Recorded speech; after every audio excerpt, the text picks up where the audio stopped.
bersama saya Vilela Halik dan saya Widya Bakri akan membawakan materi mengenai jumlah integral yang ada pada integral Riemann. Konsep jumlah Riemann. Berapakah luas persegi panjang di samping? Misalkan terdapat bidang datar seperti di bawah ini. Bagaimanakah menentukan luasnya?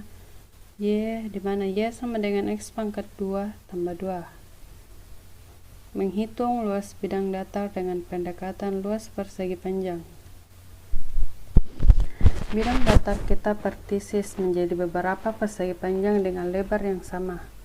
4 buah persegi panjang dengan lebar masing-masing satu satuan. 1, 2, 3, 4. Untuk X sama dengan 1 didapat Y sama dengan 3. Untuk X sama dengan 2 didapat Y sama dengan 6. Untuk X sama dengan 3 didapat Y sama dengan 11. Untuk X sama dengan 4 didapat Y sama dengan 18.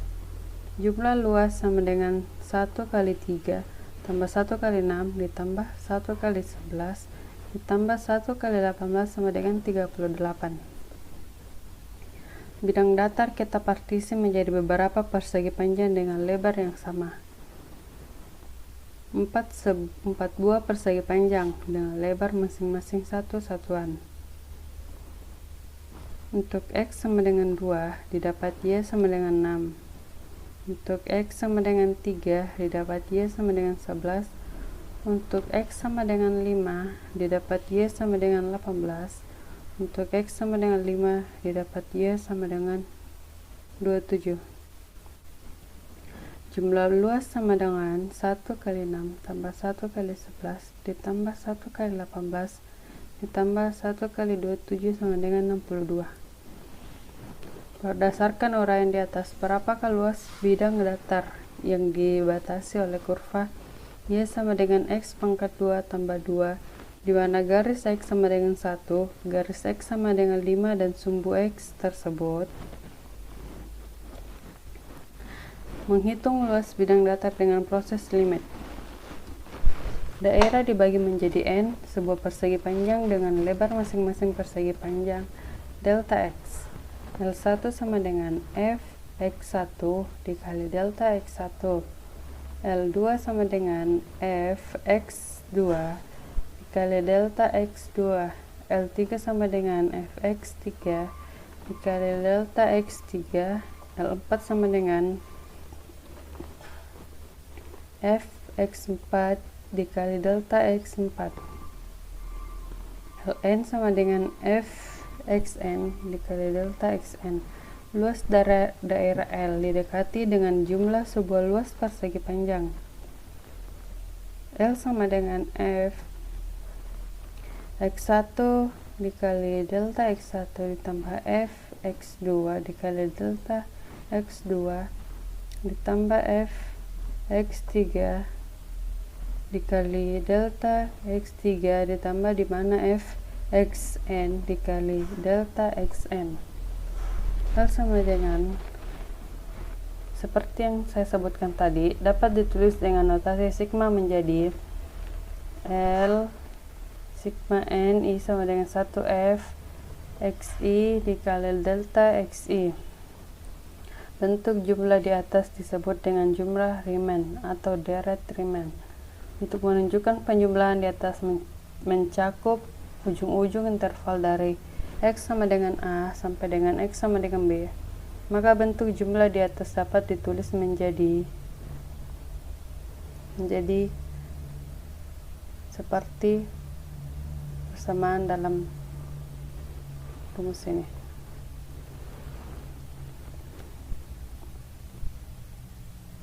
Menentukan luas daerah dengan limit jumlah dapat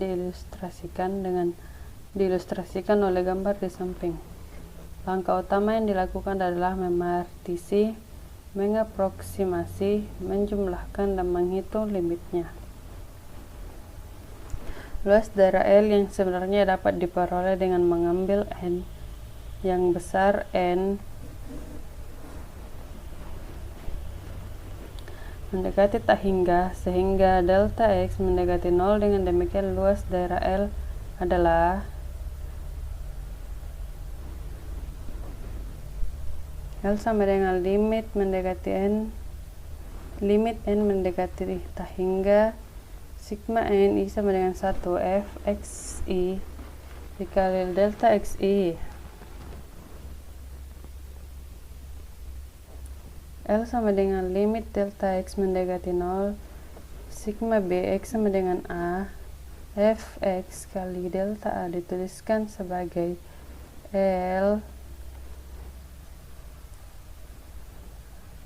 B di mana A Fx dx menyatakan luas daerah dibatasi oleh kurva Y sama dengan Fx garis X sama dengan A garis X sama dengan B dan sumbu X.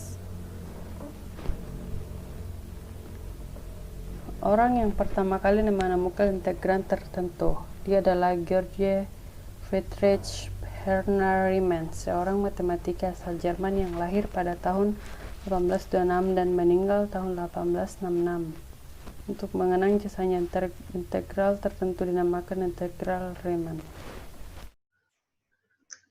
Jumlah Riemann adalah salah satu konsep yang ditemukan dalam kalkulus integral.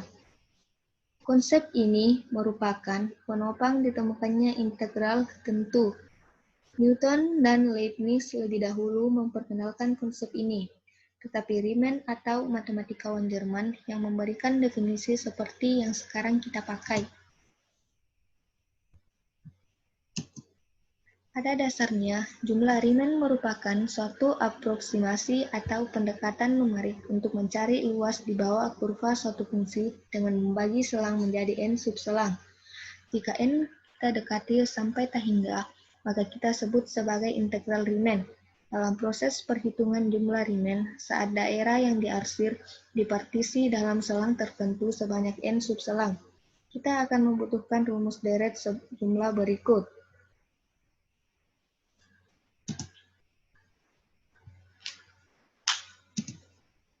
Contohnya yaitu luas daerah yang di raster pada gambar berikut adalah IN3. Jika kita dekati IN3 dengan menggunakan jumlah Riemann dengan dua subselang menggunakan titik ujung kiri dan titik ujung kanan, maka ketidaksamaan berikut yang benar adalah jika kita menggunakan konsep jumlah Riemann dengan dua subselang menggunakan titik ujung kiri, maka luas arsiran dapat didekati oleh luas persegi panjang seperti tampak pada gambar berikut. Masing-masing persegi panjang memiliki lebar yang sama yaitu 1, tetapi tingginya berbeda. Persegi panjang pertama memiliki tinggi T yaitu 1, sedangkan persegi panjang kedua tingginya 1/2. Jumlah luasnya adalah A1 ditambah A2 yaitu 1 dikali 1 ditambah 1 dikali 1/2 yaitu hasilnya 3/2. Jika kita menggunakan konsep jumlah Riemann dengan dua subselang menggunakan titik ujung kanan, maka luas arsiran dapat didekati oleh luas persegi panjang seperti tampak pada gambar berikut. Masing-masing persegi panjang memiliki lebar yang sama yaitu 1, tetapi tingginya berbeda. Persegi panjang pertama memiliki tinggi 1/2 dan persegi panjang kedua memiliki tinggi 1/3. Jumlah luasnya yaitu A1 ditambah A2 yaitu 1 dikali 1/2 ditambah 1 dikali 1/3 hasilnya 5/6. Daerah arsiran di bawah kurva Y super X pada selang 1,3, 1 dan 3 sehingga luasnya dinyatakan oleh integral 3,1 dx. Nilai integral tentu ini berada di antara jumlahan luas persegi panjang, baik menggunakan titik ujung kiri maupun kanan. Jadi, ketidaksamaan yang benar yaitu 5/6 lebih kecil integral 3,1 super X dx lebih kecil 3/2. Itulah hasil presentasi yang bisa saya sampaikan. Kurang lebihnya mohon dimaafkan. Assalamualaikum warahmatullahi wabarakatuh.